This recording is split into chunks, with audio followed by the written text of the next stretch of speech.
Are live, Ep.003, Elite Athletic Development.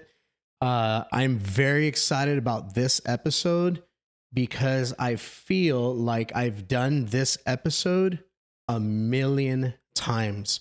Elite Athletic Development. How do I make my athlete elite? I've had this conversation many times over the years with parents. I've had this conversation with coaches. I've had this conversation with other trainers. I've had this conversation with athletes, long conversations. And I remember one of my good friends, Garrett, I used to work with him over at Victory Athletics. We would have like 2-3 hour conversations about this topic of, developing elite athletes. And then afterwards we'd be like, dude, we should have recorded this. Like, this is gold information for parents. And I know we were, David and I, we hang out at the coffee shop. And same thing, we'll talk for what feels like 20 minutes. Yeah. And 3 hours later, and we're just like, he's taking notes. And I'm like, dude, we could have recorded this.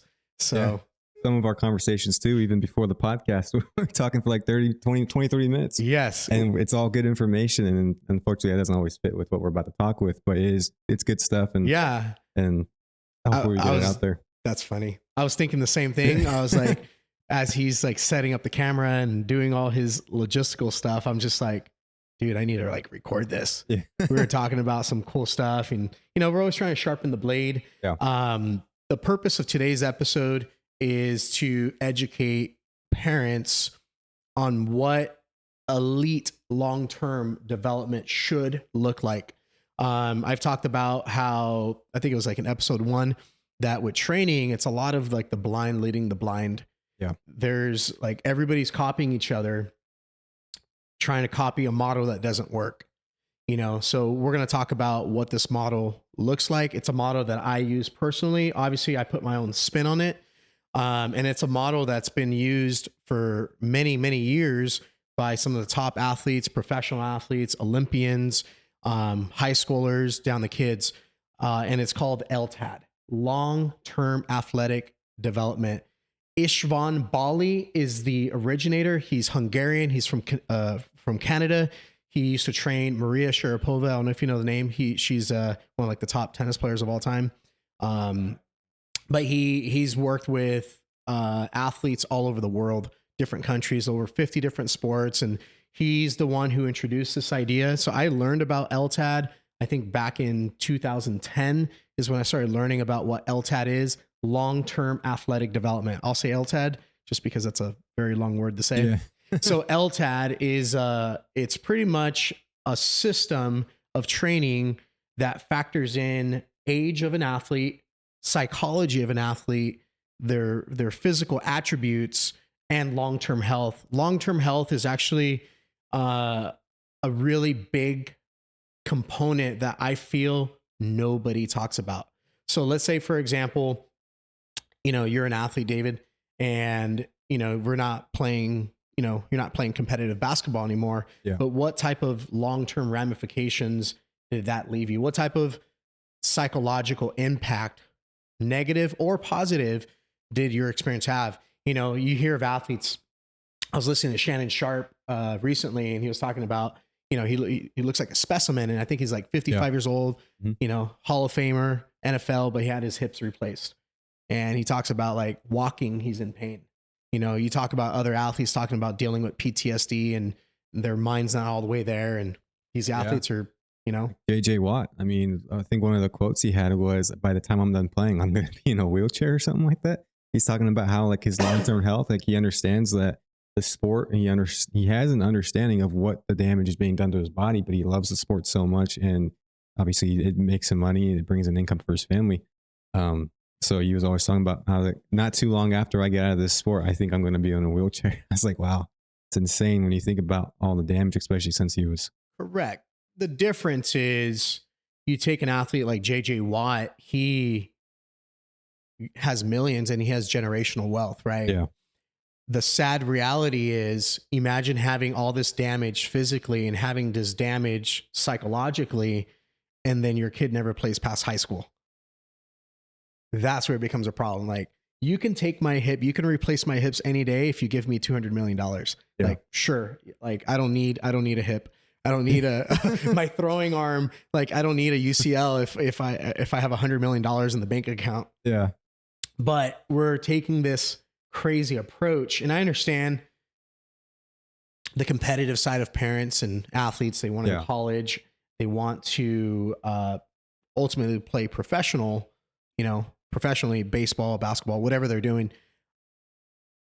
But like, if that's the route you want to go in, you want to develop an athlete long-term, there's a right way to do it. So this model is for those athletes that want to be elite. Maybe you just want to be healthy. Maybe you're a parent. You're like, listen, my kid's he's not athletic, right? But I want my kid to feel like they're moving. They're not playing video games. They actually want to exercise and be healthy. So regardless of who you are, if you're an athlete, a good athlete trying to be great, a great athlete trying to be elite, a bad athlete just trying to be decent, this is a great model. I've been using it since 2010, and I've made a lot of adjustments to that model along the way. And what we're going to do today is we're going to cover every phase of this model. Look it up. You can look it up on YouTube. I know there's some really good books on long-term athletic development on Amazon. There's a lot of good information. And I think it's important because a lot of the parents, we've talked about how we genuinely believe all parents have good intentions for their kids. Yeah. But the approach that we take isn't always the best. Yeah. It's like we talked about in the first podcast. It's if the coaches and the parents had the knowledge and information and understood how to imply it, they would do it. But it's not all there. It's not given out on like a handbook like we do at church. It's not like, here you go. No, it's that's funny. That's funny. So I want to dive into it. So once again, LTAD, long-term athletic development. It is a process of training to help your athlete be elite. Isvan Bali is the guy. And if you look him up, a lot of people are like, who the heck is that guy? That's some crazy name. I'm probably butchering his name, but one thing that we've all heard the 10,000 hour rule, that to be an expert, it requires 10,000 hours. Yeah. Okay. 10,000 hours equates to about 8 to 12 years for an athlete. So to be an elite athlete, it requires 8 to 12 years or 10,000 hours. Bali's the guy who came up with that statement. Now, is that 8 to 12 years professional time playing the sport, or is that just from start? No. Development. Okay. So if I'm, little Johnny and I'm 5 years old and I want to be a professional baseball player, for me to go from start to finish being elite, my definition of elite, college level, professional level, maybe even like elite among 17, 18 year olds. So if you're a junior or a senior in high school, but he's the guy we've all heard, excuse me, the 30-day cough. It's still there. Sorry, you guys. We've heard that statement that it takes 10,000 hours to become an expert. Bali's the guy who said that. So without realizing it, most people have already heard about that rule, the 10,000 hour rule. He's the guy who came up with it. So he's out of Canada. So, but I'm going to go over there's 6 phases. I'm going to kind of skip through the first 2 just because I can explain. Well, I guess I'll explain it right now. It'll take me 2 minutes. So first phase is 0 to 6 years old. Like my child 0 to 6, what do I do? Let them play. Let them have fun. Free play. The goal is for your kid to enjoy activity, right? Yeah. So if you have a child who's 0 to 6, let them play outside. They can even play sports. You don't have to be organized with the sport. I actually heard a parent was talking to me last week how there's travel baseball for 6-year-olds. Wild. Let your kid be a kid, 0 to 6. Yeah. Would you say from that time frame, so like basketball athlete, would you input some type of understanding and form within how they perform within the sport? Not yet. Just go and do it. I would keep it as bland as possible. This is the ball. You put it inside that hoop. This is the ball. You kick it inside that net. that's a person, you got to touch them. It's called tag. Yeah. It's like, I That's want this to be fun, 100% fun, Gotcha. because what the purpose of the active start Yeah. is to develop fundamental movements, motor skills. So if you think of motor skills, or think of just movement in general, think of movement as a language, as its own language, right? If let's say your vocabulary was 500 words, and I said, David, I need you to go write me a novel, and all you knew was 500 words. It'll be a 500-word long novel. It's not going to be very, very impressive, right? No. But let's say your vocabulary was 10,000 words. A lot better. It's going to be a whole lot better. Yeah. The goal of 0 to 6 is to develop a vocabulary, a movement vocabulary, right? I want them to have balance, have fun, learn how to problem solve, develop some creativity. You'll see kids making up games. Go to a local park and watch a 6-7-year-old running around. They're like making up games and they're interacting. They're developing social skills. So 0 to 6, that's kind of the goal. Yeah, the creative stuff, and I wouldn't recommend anyone do this, but I remember me and my friends, we take the football and we had the BMX bikes and we had the 2 pegs on the back, and one of our friends would be on the back riding with them. And again, I wouldn't recommend anyone do this, but we would throw the football at the tires just to get them knocked out. And that was our form of having fun in play. That was a bit back then, but we were more aggressive and we would come up with these weird, fun games that we thought were fun at the time. Wear a helmet, but that was our form. We just found different creative ways to go about it. There we go. We're falling apart over here. I'm coughing. You're dropping stuff. It's all good. So 0 to 6, active start, real simple. Have fun. Increase your movement vocabulary, or as we call it in sports performance, movement variability. Right. Fundamental stage, 6 to 10. This is actually where all 3 of my kids are at. 6 to 10 years old. This is where you asked me about like sport, where we're actually introducing fundamentals of sports, right? Exposure is is like the biggest part of this stage. Is from 6 to 10 years old. I want them to try baseball. I want them to try basketball. I want them to try unconventional sports. One of my sons does rock climbing. He's on a rock climbing team. I want them to try hockey. I want them to try jiu-jitsu. I want them to try, anything. I want them to try anything and everything. And at this point, child is going to be more competent regarding like the rules. So for example, I remember my son, his first football season, flag football. Yeah. He was playing 6U, right? That would be the active start phase. And kids were literally running the wrong way. And we're just cracking up. And parents are like, no, the touchdown zone is actually that way. Yeah. And you're seeing kids like, I saw another kid running full speed. He's running out of bounds. And he's like, no one's getting me. The whistle was blown a long time ago. And the kid's just like, oh, like that's a touchdown. Yeah. Referee goes, you stepped out of bounds 30 yards back there. So it's, when you get to 6 to 10, now like they understand the rules, they understand offsides. There's a lot less leniency on like breaking the rules where, a referee in 6U of any sport, they're going to be a lot more lenient. I know basketball, same thing. One of my kids, he played, I think 8U. I don't know. I think it's 8U basketball this year. The other one played 10U, and the 8U, they were allowing traveling. It was driving me nuts. Like obviously me being a competitor and basketball being like my favorite sport in the world. Kids would like pump fake, dribble with 2 hands. Pretty much it was running backs. They were playing football with the basketball and like steamrolling people and trying. And, I think at that age, I didn't let my kids do that. I told them because they knew the rules. They're like, Dad, they're traveling. They're double dribbling. They took too many steps and my son was getting frustrated. And I was like, it's okay. It's not that serious. And I had to explain to him, hey, everyone here is just learning. It's okay. It's not a big deal.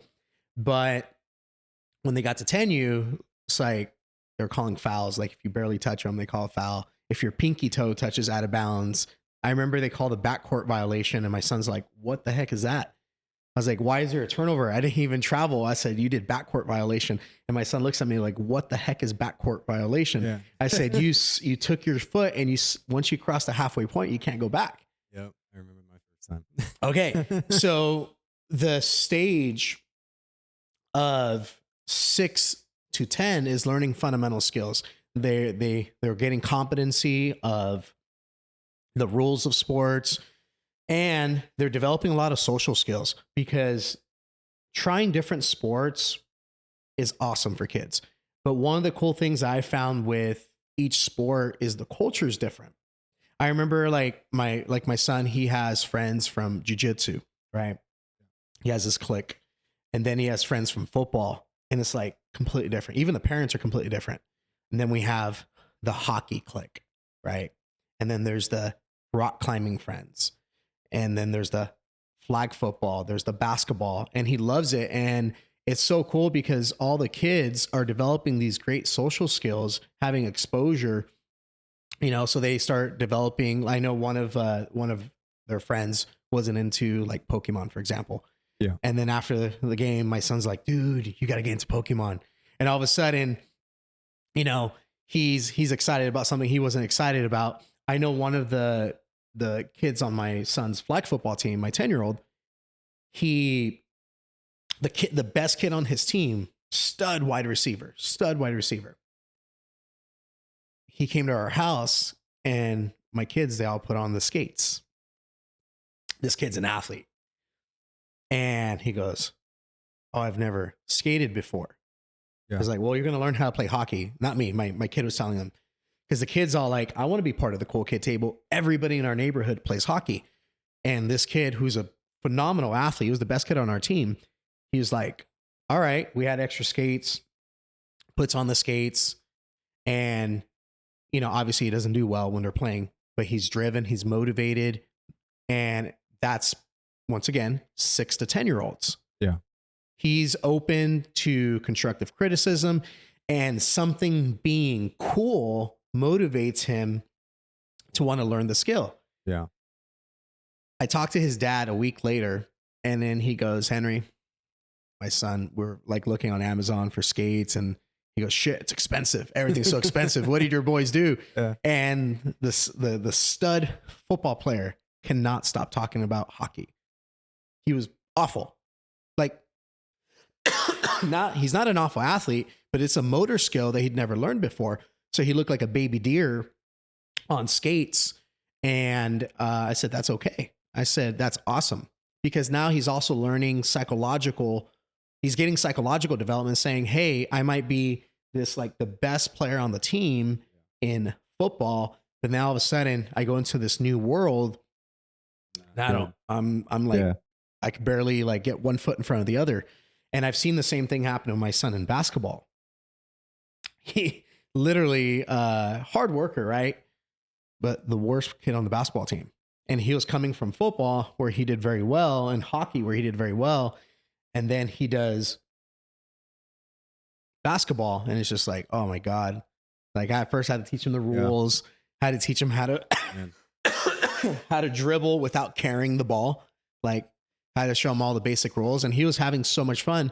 And then I remember after a couple games, I said, "Jackson," I said, "where do you rank basketball?" He goes, "Oh man." He's obsessed with football. He goes, "All right, football's number 1."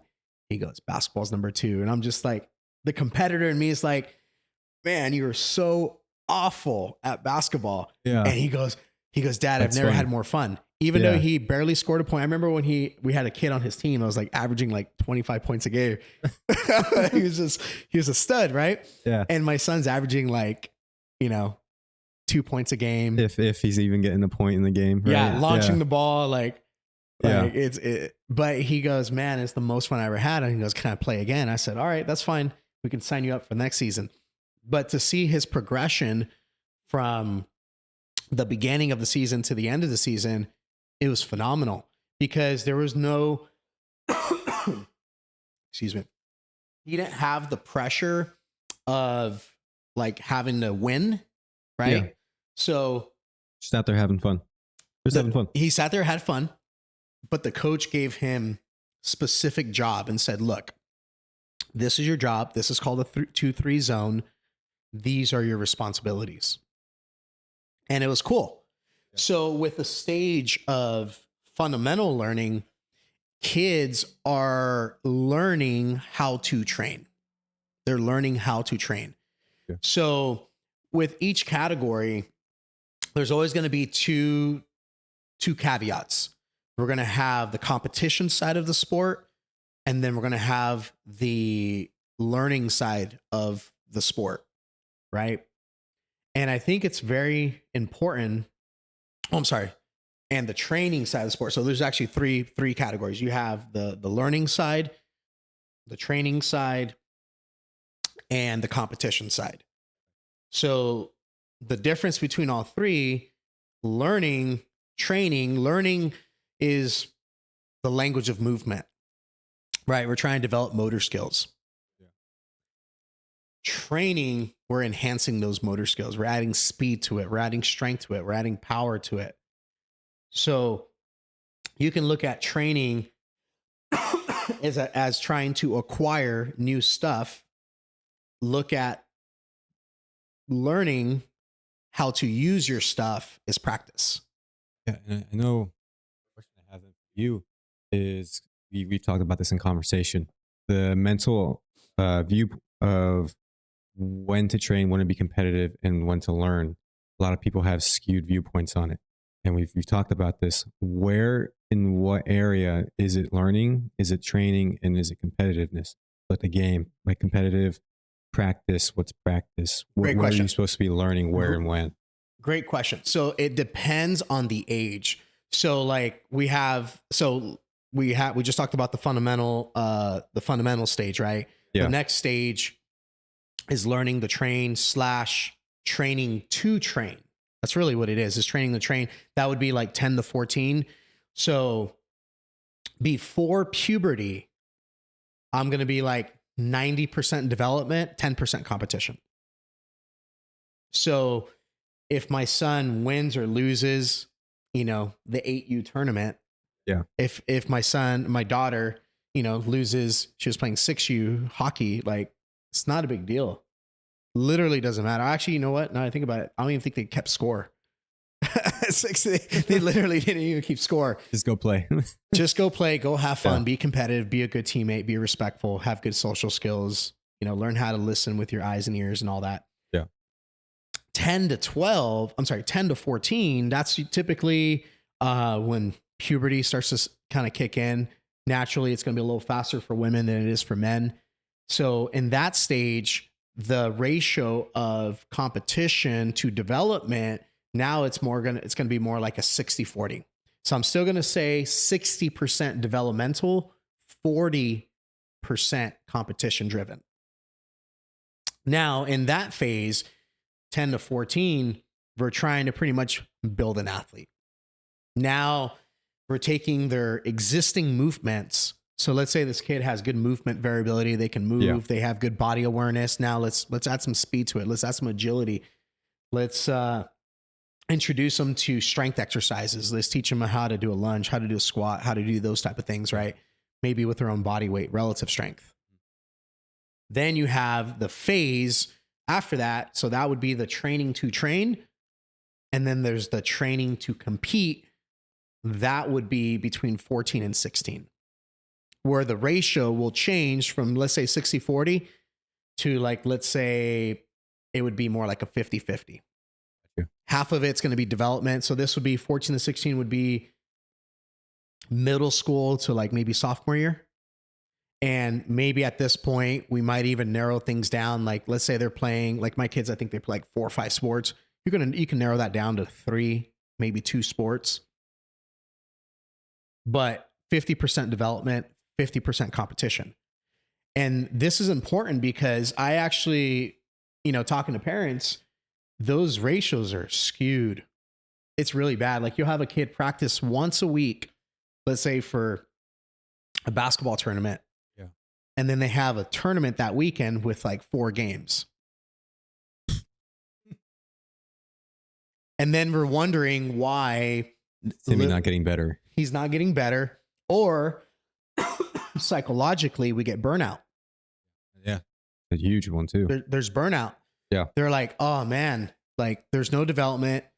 Or maybe let's say, for example, with that ratio of having very little development and a lot of competition, they're not getting playing time. Now changes the complexity of balance within life too, because now it's not just balance of as an athlete trying to get out and still have fun and explore life, but now it's also within your own respective sport that you're playing or sports that you're playing, understanding to still have fun within that sport too, learn, still develop, but then also have the competitive parts, but it's too much competition, not enough development and fun still. Correct. And not only that too, a lot of these kids are being told, I've had this conversation many times, just literally in the past like couple weeks with parents. If you're listening, you know who I'm talking about, where the coach will say something like, hey, your kid's not getting playing time because he can't tackle. Like his tackling is not very good. Yeah. And then I'm like, okay, so he's not making a play. I asked the parent, I said, how often do they work on tackling? And she goes, they don't. I'm like, what? So all they're doing, their practice is like scheming, right? Writing plays and all this, but they're not working. They're not working fundamentals like how to achieve angle, how to, seal the edge. They're not working their fundamental movements of that sport, but then the child is being penalized for not knowing those fundamentals that he never gets to work on. So then the way we translate a coach telling a parent, like, your kid's not getting playing time because of this, and they don't develop it, that tells me that coach is more about winning, right? But the actual development of their development, right? Yeah. I remember that was a big issue in high school. We had favoritism. We had issues with, it just, development wasn't properly there. It was all about competition, even in practice. Correct. And I mean, you're seeing super teams like at 13 years old. Like, why do we have a stacked team? Yeah. And then after high school, I'm learning about angles and how to attack the basket properly. Because it's one thing to learn how to dribble. It's one thing to learn how to shoot. But then you need to be able to take that and develop it even further and understand the angles of the game too. How do I get around the person at a specific angle to where I can then attack the basket in a way that gives me an advantage? How do I open up these angles? How do I get to that angle?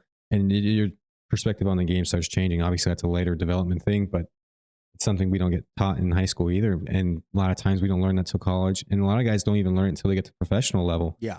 And it's like, why is it so far out there when we've already developed these skills? Why are we not trying to hone in now those angular movements and stuff, like you said with football too? Why is that? And the issue with like not having that balanced approach to like development and competition, having that ratio be appropriate, is the results aren't good. Like injuries, I think I talked about this. I think it was the first episode. I was talking about injuries have gone up 400% in the past 10 years. Now, keep in mind, that ratio is based off, I didn't talk about this last time, that's based off of surgery being needed. So orthopedics, if you guys can go Google this and you'll find, in every state, the injuries are going to be a little different simply because every state is going to have a bias towards certain sports. So the injury is going to be a little different, right? Yeah. But generally speaking, injuries that require surgery have gone up by about 400% in the past 10 years. And now the reason that's a problem, when you're having, let's say, for example, a 16-year-old Tommy John surgery. In youth sports too. In youth sports. I remember I was reading into that. It was like youth sports knees. Like I remember there was an article specifically on the knee surgeries in youth sports has gone up 400%. And I was like, why is this happening in youth? Why are we getting surgeries in youth sports? And these aren't just like we're getting a muscle strain, we're getting a little pull, we're out for a couple of weeks. These are like what some people can consider career-ending injuries and take you out the game for years if you don't treat it properly. So why is that increasing? Well, got to take it a step further. So like Yeah. those injuries of, let's say, for example, the ACL Yeah. or the UCL, Yeah. over 85, 90%, you guys, like I said, depending on what state you're in, those numbers are going to be different, but it's a really high number. Over 80% of them, at least in California, non-contact. That means you got injured and nobody touched you. Like, I understand there's the unfortunate, there's a collision in hockey or football or maybe jiu-jitsu. Someone lands and stretches out their arm and hyperextend their elbow. Like, there's collision injuries, but the majority of these surgeries are actually from their non-contact. So anytime I hear a number like that, or majority of these injuries that require surgery are non-contact, the first word that comes to mind for me is preventable. It's preventable because there's two things. Number one, overuse, right? So if you're having, little Johnny's the best pitcher at 8U, 10U, and he's throwing a curveball, and then all of a sudden by the time he's 14, 15 years old, he blows his UCL. By the way, if you get a major injury and you're trying to play college ball, and colleges and the recruiters are really big into looking up medical history, I don't want to say your chances are zero, but it's almost zero. Yeah. Like there's no college coach who's going to recruit a pitcher who's already blown his elbow at 16 years old, or a basketball player who blew his knee at 17 years old. They're not going to pick you up. I was looking into it too. When we compare at the professional level, the differences in athleticism today versus like 30 years ago, or it was like 20 to 30 years ago, there's actually not a huge difference. We're still kind of at the same height when we get to our max jump with our best athlete and all. But our injury cases have gone up significantly. And the way I looked at it, and you can correct me, is we've gotten smarter in understanding how to manipulate our bodies into certain movements more consistently. Like Michael Jordan, for example, you can jump super far, do crazy things. But nowadays we see that stuff and it's just another, okay, he just did it. Everyone's doing it now. And I believe there's a certain sense that because now we have more people doing it, Michael Jordan was a freak in nature whose body can handle it. Not everyone's body can handle the consistency of that kind of training and the consistency to be able to perform in that kind of a manner, utilizing that body in that type of way. So what's your kind of takeaway on that? Are we doing, you said overuse, we're overusing, overdoing, but at the same time, getting more complex. That's a lot right there. Let me chop it up one thing at a time. So first of all, you mentioned Michael Jordan. So, and this is an issue I actually see with, I'm not going to use Michael Jordan because that's not a fair example, but I'm just going to use a lot of like elite athletes, right? You'll have that local trainer who was really good. Maybe he played college ball. And then he goes, let's say you go to train with him, you're 16 years old, and he goes, man, this is what I did. This is what I did to get to that level. And they give you their training program, and now they got power clean, squats, deadlifts, whatever. Yeah. And they're giving you this regimen that was created for them. And then they're saying, if you do what I do, you'll be where I got. And the reality is there's always going to be a recency bias. So if you take this Michael Jordan or this super athlete who's saying, this is what I did, they're talking about recency bias, what they did in the past 5 years. What they're not talking about is I want to know what Michael Jordan was doing from the time he was 0 to 6. Yeah. He was playing with his brothers in the backyard, right? His whole life. He didn't even pick up a basketball until he was 13 years old. 13 years old. The greatest basketball player of all time never touched a basketball until he was 13 years old. He played baseball. He did every sport with his brothers. He always felt like the runt because his brothers were a little bigger than him. Yeah.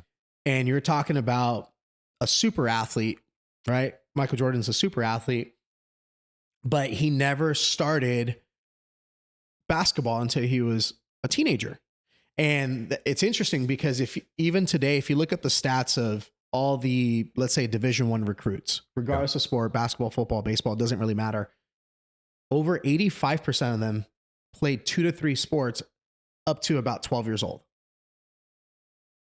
That's a common trend. Multi-sports. A lot of the greatest athletes we look at, like Bo Jackson, and all these different guys, they play multi-sports, football, baseball, basketball. So with the injuries that you're seeing now is they're having an opposite approach. They're having this mindset of early specialization, where early specialization simply means that before puberty, I'm going to stick to one single sport before puberty, specifically before puberty. Because there is a time where you have to pull back from other sports and say, okay, I'm going to focus on this one thing. Yeah. So I don't imagine if Patrick Mahomes was still spending half his time on baseball right now. That'd be really stupid. So there is a time where you do have to specialize, but early specialization specifically means you stick to one sport before puberty. So when you're having a 7, 8-year-old saying, all right, I'm just going to do baseball, just do basketball, just do jujitsu, and that's all they're doing, and they're being discouraged from doing other things, that's called early specialization. Now, the mindset behind that, the reason people do it, and a lot of parents are guilty of it. Well, there's a lot of reasons, but the number one reason is they feel they're going to have a skill advantage because their mindset is like, man, if I pick up a basketball at 7 years old, by the time I'm 17, I've been playing basketball for 10 years. The problem with that model is you're going to, number one, get overuse injuries, burnout. By the time it actually matters, meaning they've hit puberty, they're being competitive, they're in that training to compete stage, they don't even want to do it anymore. Yeah. Or they're just so banged up from, having so many tournaments. Like AAU basketball is really bad at it. You look at these NBA players, the NBA players that are like under 30, they grew up playing AAU, right? Yeah. They're always injured. You can't find me an NBA player, find me a superstar who can play 82 games. Michael Jordan played 82 games, I think over 10, 12 times in his career. Almost every season he played 82 games. Even at 40 years old, he played 82 games. Back-to-back games. But kids nowadays can't do that. So now people are panicking with the injuries, and they're like, I know in baseball, I talk about baseball because I work with baseball players a lot. They're doing pitch counts now. Like, oh, it's because he's pitching too much. So they're still specializing. They're just bringing down the volume. I'm like, no, dude, like, go let your kid play soccer. Let him develop agility. Because when you're playing all these other sports, you're going to get athletic attributes that carry over.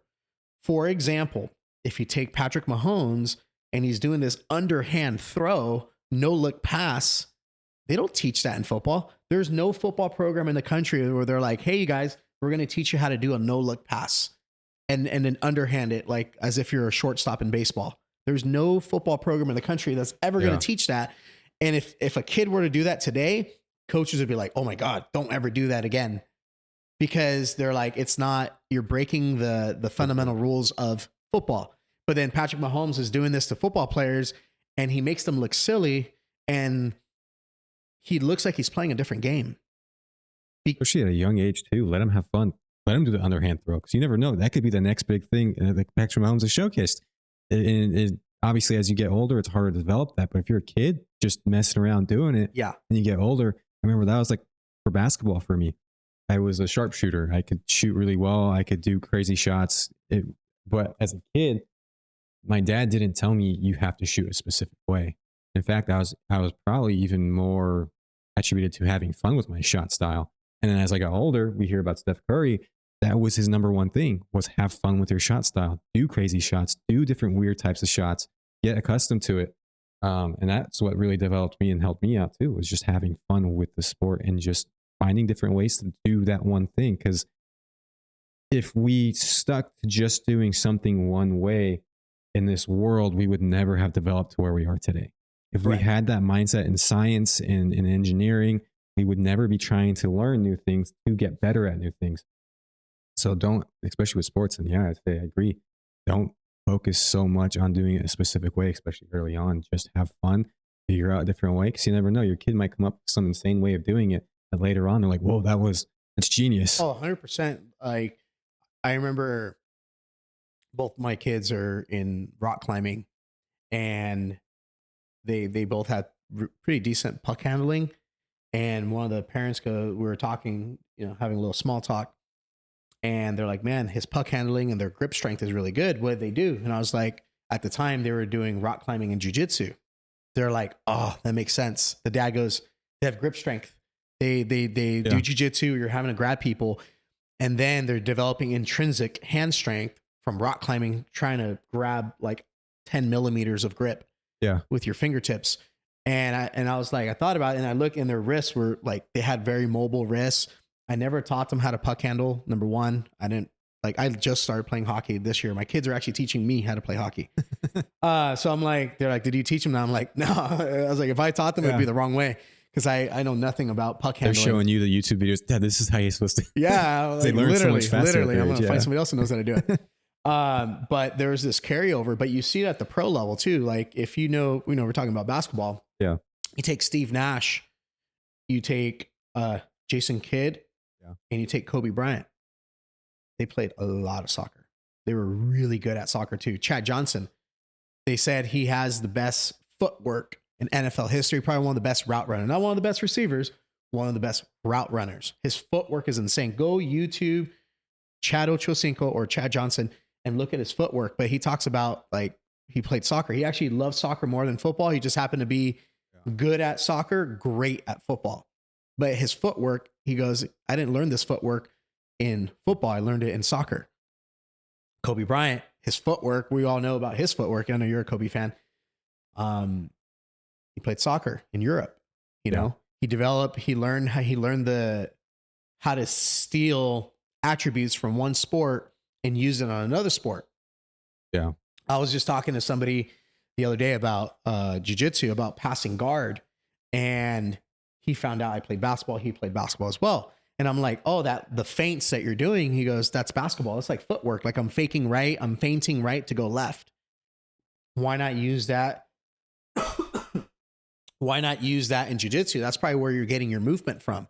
So when athletes are specializing in one sport, they're not getting the benefit of all these other, the movement vocabulary is going to be limited. They're going to be really, really good at baseball, and they're going to suck at everything else. They're going to suck at other sports, and structurally, their body's going to be very fragile. One point I want to make, I had a parent ask me this yesterday because there's always FOMO. She asked me, she goes, well, if they take 3 months off of, let's say, playing baseball or wrestling or football or whatever, what's going to happen? Like, am I going to lose all that work? Because that's the fear that fear, first of all, that fear doesn't just come from the parent. Fear comes because someone planted that seed. Who's planting those seeds? Coaches. Oh, your kid needs to play year round, right? So I told her, I said, give me 1 second. I feel a cough coming on. So I told her, I was explaining the concept of motor development, how when you initially develop a motor skill, it takes a long time, right? So David, you play basketball. How long did it take you to develop your jump shot? Consistent training for a while. How long is that? Years. Okay. How long, because you don't play basketball anymore, right? Yeah. Not competitively. For your jump shot to be the same, how long would it take this time around? Not as long, but it would take a little bit of work in the body back into shape. No. I'm talking about the specific skill of basketball. Yeah. A specific skill of basketball. How long would it take? A week? Maybe 2 weeks? Last night I went shooting. At first, my jump shot felt a little rough. After maybe 30 minutes, I got back to what I felt like was okay. fine. That's what I meant. Not a lot, obviously, there's a difference between being fit and being conditioned for basketball, right? Yeah. That part would take time, but just to like have the general skill set feeling, right? I can. So I told her, when you develop a motor skill, to reacquire an existing motor skill that you haven't used in a while, requires about 25% of the time, maybe even less than that. Obviously, depending on how big the gap is. I gave her the example of me playing basketball. When I was 32, I was in an adult men's league. I forget the name of the league. It's here in town in Marietta. DRC League? DRC Men's League? No. Why am I drawing a blank? It was at Mesa High School. Okay, so this is what happened. So I was talking to one of my clients, and we were talking about basketball. and they go, Henry, I was like, do you want to, my son has a basketball team. They're short one person on their roster. Do you want to play? And I said, sure. Let's give it a go. They're like, how long has it been since you played? I was like, sure. On the team? I was like 32 at the time. I think it was when I was like 17 years old, 16 years old. Long time. Yeah. It's been a while. So that morning I woke up. They're like I was like, when's the first game? They're like, it's tomorrow. I was like, oh my God, it's tomorrow. I said, okay. So I showed up, I warmed up my handles, my jump shot, did some layups. And then it was the most awful game I've ever played in my entire life. The wife, she was super sweet. She was like 65 years old. She goes, Henry, I could tell she was very assertive, but she was trying not to be mean. Maybe you got to like practice on your jump shot a little bit. I think I had airballed like twice. I missed a wide open layup. Like it was bad. Now keep in mind, I've said this, that basketball is my best sport. I think I'm better at basketball than any other sport I've played. And I've played a lot of sports. So ugly, right? I didn't see her for, I don't know, 2 or 3 weeks. And then I had another game. She was there again watching. It was one of my clients. She's watching the game. I felt like nobody could touch me. I wasn't missing any shot. My handles, my timing was back. And she goes, oh my God. I was like, she goes, wow, you look like completely different. You've been practicing. And I said, no, I was like, maybe I play like 10 minutes a day because I have, full-time job. I'm not a child where I can just go spend 4 hours a day working on my jump shot, right? So I literally, no exaggeration, I was playing probably like, because in my gym there was a basketball court. I was probably shooting like 15 minutes a day, doing layups, getting my handles right. Like I would never recommend any athlete practice 15 minutes a day. But that's all I needed. Now that over the course of 2 weeks, she goes, you look like a completely different athlete. And I told her, I said, it's like riding a bike. I said, how long would it take you to reacquire the skill of riding a bike? She goes, oh, it'd almost be instant. Like probably within a couple minutes. I said, same thing here. So I told this story to my client yesterday about her son. And I said, once you develop a motor skill, learning new motor skills does not erase old ones, right? Sure, I'm not going to deny you're going to lose some neurological like conditioning. You're going to lose a little bit of timing. But if you have that skill set, to reacquire that skill set, it is a fraction of the time. They say 25%, like 25% is the average. But depending on how long you've done that skill, it would even be less. Because I played basketball my whole life, and within a week or two, I felt it back. Same thing. I've been doing jiu-jitsu for like 4 years, and I was sick all last month. I just couldn't catch. I had back-to-back sicknesses. I had that stomach flu was going around. I had COVID. I think I couldn't breathe. I'm still coughing. It's been like a month and a half. I still have that cough. There you go. There's the cough. And I remember going to jiu-jitsu my first time. I think it was like a couple weeks ago. I've never taken time off from jiu-jitsu ever. I have never, from the time I started, I have never taken time off. Yeah. So for me to have like 2 weeks off was like eternity. And I got smashed. I went in, I couldn't breathe, my timing, I literally felt like that basketball game. I was like, dude, I don't even know how to do an armbar. Like, I don't even know how to escape side control. I felt like a white belt. Everybody was like having their licks on me, right? Literally the next day, I went back and rolled, and I was like, oh, it's all back. Literally, I just needed to like weather the storm one time, and then all those motor skills felt like they never left. They were just there. My timing was there. My reaction time, the fluidity of transitioning from one position to another position, that felt good again. Yeah. And I'm 36. You're going to tell me a 9-year-old who has nothing wrong with her body, they're not going to reacquire those skills again. And I've always known this, I'm talking about LTAD. I've known about this for a very long time, but now that I have kids, they're going through the LTAD process, because I put my kids through this same type of development. Yeah. I'm seeing it with them. I'm like, oh my God, Jackson hasn't played football in like 3 months. Does he even remember how to throw a football? Are his mechanics going to be off? And then he literally looks better. Like he looks a little awkward at first throwing the ball.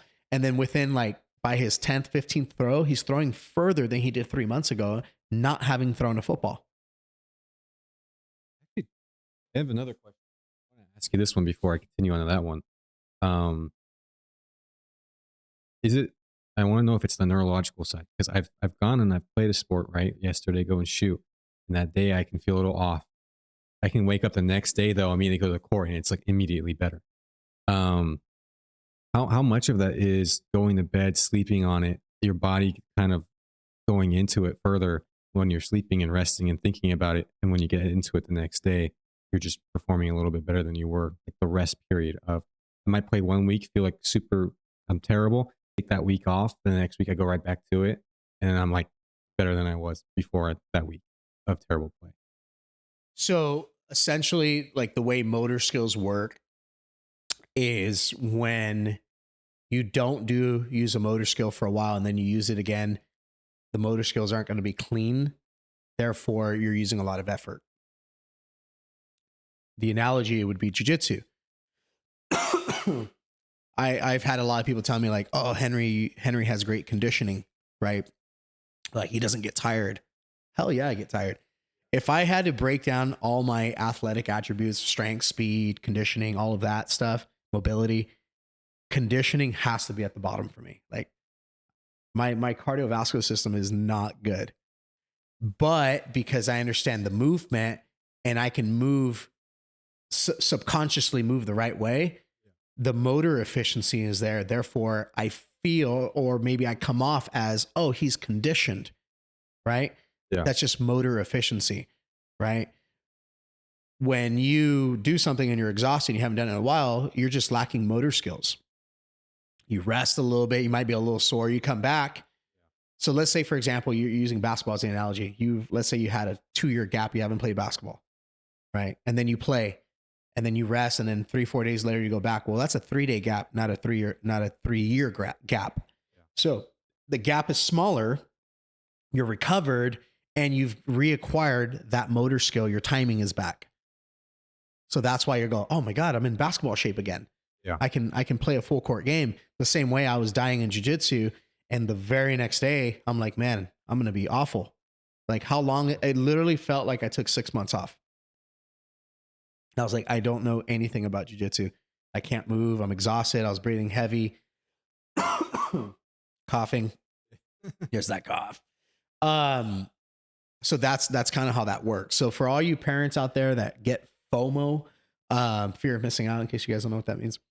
For all you parents that get FOMO that, oh, if I switch sports from, if I go from rock climbing to, I don't know, baseball to tennis, yeah, my kid's going to lose all these motor skills. That doesn't make any sense, because motor skills, like I talked about, building up a movement vocabulary. If I teach you a new word in English, right? Does that undo all the other words you know? No, you're adding to that vocabulary, right? Now, certain words, like we're all guilty of it. Like my wife, she's the grammar police. So I apologize if you ever read any of my posts on Instagram and there's a grammatical error. I apologize. But my wife is like, you spelt that word wrong. Or I'm like, man, that's a word I haven't spelt in a long time. We sometimes we'll even question ourselves like, how the heck do I spell that? I haven't. Yeah. And then you see it once and you go, oh, I remember now. Yeah. Like, especially with our phones and how they'll finish the word for us. Yes. They'll fix it for us. We don't tend to think about it. And then I go to write something. It doesn't have an autocorrect. So then I'm like, there's no autocorrect. Wait, how do I spell that word again? And then I'm on my phone. Like how do I spell? T-H-E. Duh. Yeah. I lost my train of thought, but where was I at? Grammar, poor grammar. Oh, okay. Like motor skills. Like you don't lose motor skills by learning new ones. That doesn't make any sense. Now, there is one thing that should be playing in the background year round. So the skill side of it, you can take time off from it, but the two areas that you can never take time off of is the athletic development below that. So because those are the prerequisites to skill. So if, let's say, for example, if I said, okay, I'm going to take time off from basketball, but I'm also not going to work out, I'm going to stop doing sprint work. I'm going to stop doing power training. I'm not going to strength train. I'm not going to do conditioning. And I stop doing all of that. Oh, that's an uphill battle. That's an uphill battle. So as long as you continue to do your athletic work in the background, and then I'm doing my human work, which is my structural training. I'm working on mobility, flexibility. I'm working on the attributes that allow me to develop skill. You'll be fine. So that's a problem I've seen often in parents is they do intermittent training. I'll have parents where they'll hire me and they'll say, "Hey, can you help my son get faster?" And I say, "Okay, cool. Yeah, we can do that." And then they get faster. And then I see the same kid, let's say 6 months later, and he's slow. And I'm like, "What the heck happened?" Yeah. And they're like, "Oh, he got slower. We don't know what happened." I'm like, "Well, how often are you training speed?" Like, "Oh, we're not." I'm like, "How often do you train power? How often are you training conditioning? So how often are you doing mobility work?" And they stop doing it. It's almost like they feel that because I teach them something, the body is going to magically maintain those attributes. So there's a big difference between motor skills and actual attributes. So if I stop strength training, right, your body starts to regress within 2 or 3 days because there's a constant state. There's two biological principles. We have the law of adaptation. Your body adapts to the demands you put on it, right? And then there's a law of accommodation, which is the opposite. Your body adapts to comfort. So if I do nothing, I get good at nothing. If I put my body through stress, I get good at stress. So if I stop training the attributes, strength, speed, power, agility, then I'm going to have big issues. And that's one of the problems that I see. Like we talked about all these non-contact injuries, is that people will do athletic training intermittently. They'll spend all this time on skill work, skill, but they don't train the things that allow us to they don't train the tools that we do skills with, right? Like my mobility, people stop doing mobility. I'll work with baseball players, and obviously there's a lot of stress on their shoulders and elbows and whatnot. And we do a lot of arm care. And then they start having an issue, and I'm like, with their elbow, I didn't see them for, a couple weeks. And I'm like, "Well, how much time did you spend on your elbow?" They're like, "Oh, I really haven't done much." And I'm just like, "Okay." They're like, "Why not?" They're like, "Well, my elbow felt great." I was like, "Yeah, because we were training it. Of course your elbow is going to feel good if I'm training your elbow." Yeah. So it's almost like they thought, and bro, I'm guilty of it too. When something feels good, we stop doing the thing that made us feel good. Like, "Oh my God, I'm doing the speed training. I'm getting fast. I feel my explosion going up." And then they think their Yeah. body's going to magically just keep the speed, keep the power, keep the strength, keep the conditioning. That's not how it works. So, yeah, motor skills, you can develop motor skills quickly, but we want to make sure in the background, year round, you're training movement, Very good. keeping your body sound. You're training, multi-directional speed. You're training all these other things year round in the background. So if you're going to take time off from, let's say, for example, playing a sport, don't ever take time off from the development side of it. Because now when you do decide to, "Hey, I want to go play basketball again," the amount of time it's going to take you to acquire skill is very little if you have those prerequisites. Yeah. So like for me with jiu-jitsu, I've said I've never taken time off ever. Yeah. However, I have changed how often I train it. So I used to train 6 to 8 times a week. I would train twice a day. Rare occasion, I would do 3 a day. Granted, where I work at, it was right next to Carlson Gracie. So I was next door. So if a client didn't show up, I'm like, "You know what? Let me put my gi on. Let me just go get some more rounds in." Right. So I had that luxury of doing that. Body started breaking down bad because what was I doing? I was doing all this skill work.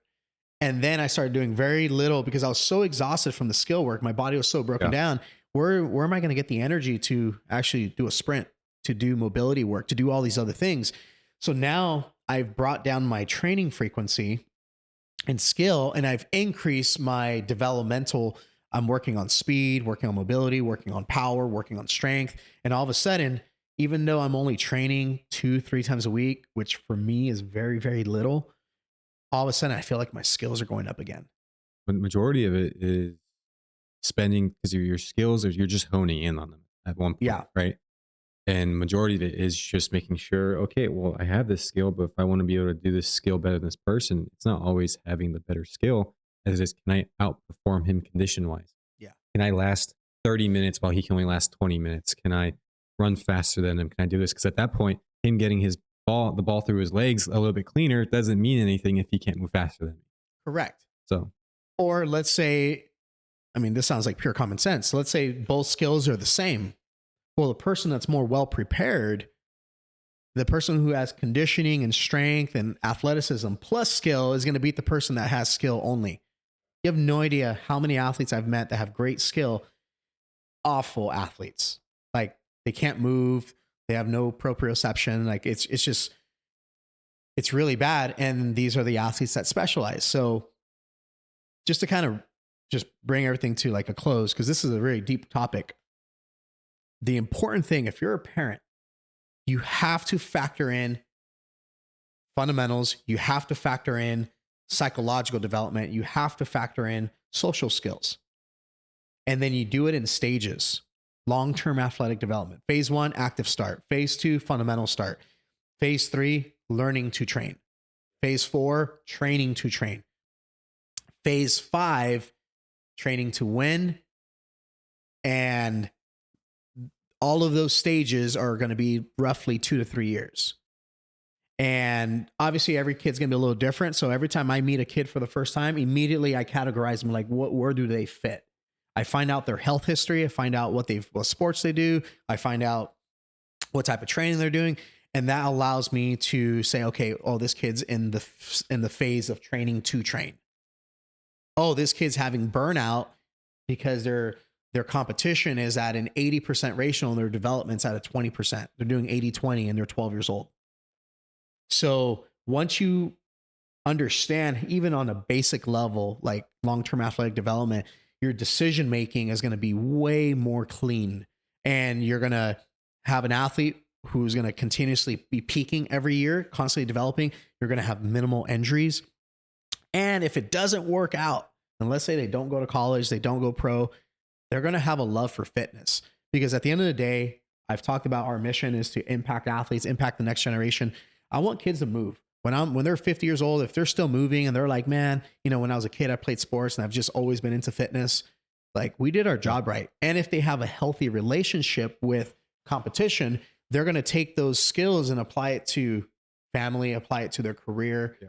So long-term athletic development isn't just about how do I create a super athlete.